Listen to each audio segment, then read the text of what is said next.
Depan merapat. Sebentar lagi kita akan bertemu dengan artis yang duduk di ruang DPR. Ini adalah representasi dari masyarakat Aceh Barat yang telah hadir.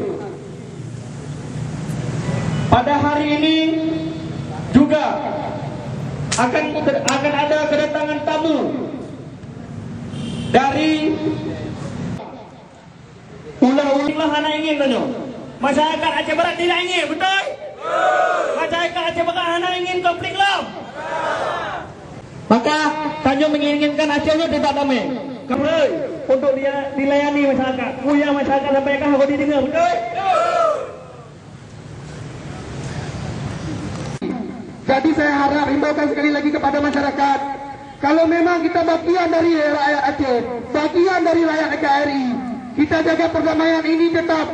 Saat itu rakyat Aceh, hidup rakyat.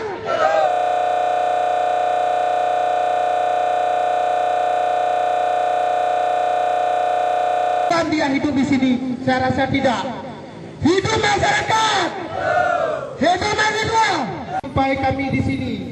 Karena proses pendudukan di atas kursi umpu itu bukan barat menuntut penundaan pilkada sampai dengan konflik regulasi selesai secara tuntas.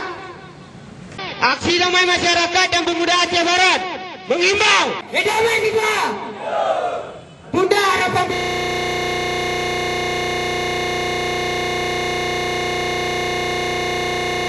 yang kita kaji hari ini.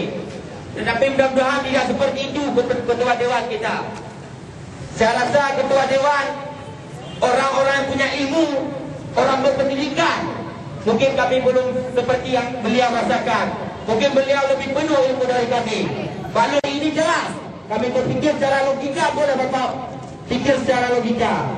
Satu undang-undang jelas-jelas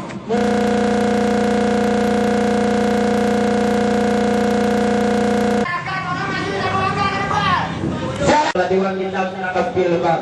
Ini bentuk silaturahmi kami karena kami kepala dewan kita. Inilah bentuk kepala dewan kita. Aceh Barat dengan ini menyampaikan pernyataan sikap